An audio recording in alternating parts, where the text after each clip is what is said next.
'n Joernalis het eendag vir die antropoloog Margaret Mead gevra, wat is die vroegste tekens van beskawing in enige kultuur? Hierdie joernalis het gedink die antropoloog se antwoord sou iets gewees het soos 'n kleipot was die eerste tekens van beskawing, of 'n vishoek of 'n maalsteen. Maar toe kom die verrassende antwoord. En die antropoloog Margaret Mead sê dat volgens haar was die eerste tekens van beskawing 'n femerbeen, 'n duibeen van 'n mens wat aangegroei het en genees het. En die joernalis het dit toe nie verstaan nie. Toe sê sy, weet jy, in vorige tye, in die vroegste tye, was dit die survival of the fittest reël wat gegeld het. En as jou been gebreek het en niemand het na jou omgesien, niemand kon jou jagwerk vir jou doen nie, dan het jy gesterf. So sy het gereken, die vroegste teken van beskawing was, wanneer jy jou duibeen gebreek het en iemand het na jou omgesien en iemand het jou jagwerk namens jou gedoen, sodat daai been van jou kon aangroei. So sy sê, compassion en omgee is die eerste tekens van beskawing. Nou dit was nogal vir my 'n interessante storie gewees, en dit het my ook al laat dink. Nou ons leef in 'n moderne samelewing en ons dink ons is moderne mense, maar gee ons vir mekaar om? Daar is soveel wreedheid in die wêreld, soveel oorlog, soveel mense klim oor mekaar om tog net sukses te bereik en suksesvol te wees. En dan reken ons onsself 'n moderne samelewing en ek wonder of ons altyd regtig omgee vir mekaar.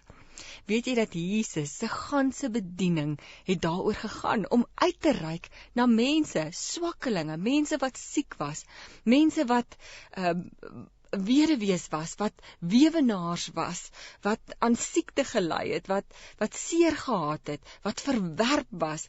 Hy het met tollenaars en met sondaars het hy omgegaan, hy het saam met hulle geëet, mense wat deur die Jode as onrein beskou is, het Jesus mee gemeng. Hy was 'n omgee mens. In Lukas 4 staan daar, gee hy die rede waarom hy gekom het. Hy sê, die Gees van die Here is op my, omdat hy my gesalf het om die evangelie aan armes te verkondig. Hy het my gestuur om die vrylating vir gevangenes uit te roep en die herstel van die gesig van blindes, om onderdruktes in vryheid uit te stuur, om die genadejaar van die Here aan te kondig. So Jesus se hele bestaan was gerig daarop om te gee, om in liefde en in genade uit te reik na ander mense toe. Nou Jesus is ons meester. Hy is ons koning en ons moet in sy voetspore loop. Ons moet doen soos wat Jesus gedoen het. Ons moet ook omgee.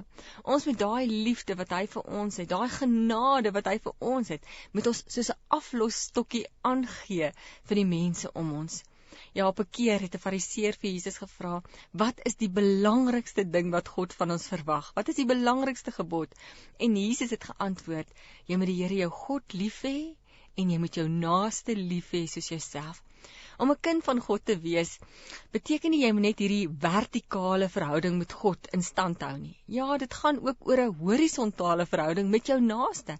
En dit is wat Jesus hier gesê het, toe hy gesê het, jy moet die Here jou God lief hê en jy moet jou naaste lief hê. Mens kan nie maar net Christendom vir jouself hou. Dis nie net 'n ding hier in jou kop tussen jou en God nie. Nee, ons moet Christendom demonstreer vir die mense hier om ons. Ons moet God se liefde en genade en omgee uitleef. Ons moet in Jesus se voetspore loop. Ons kan nie maar net undercover Christene wees en nie ons Christendom en ons liefde uitleef. Ons moet wees soos Jesus. Hy is ons meester. Ons kan so maklik moraliseer en sê, daai boemelaar op straat, nee, maar hy het maar eintlik sy verdiende loon. Hy het verkeerde keuses gemaak en weet jy, ons ken nie sy omstandighede nie. En baie keer dan bou ons forte om ons as Christene met die Bybel in die hand. Feit is, Jesus sê ons moet uitreik, ons moet 'n verskil maak, ons moet help waar ons kan. En om te help gaan nie altyd daaroor om geld te gee nie. Jy kan net 'n glimlag gee, jy kan net belangstel, jy kan net menswaardigheid vir so iemand teruggee, of opleiding gee, of jou tyd gee, of 'n oor gee en luister.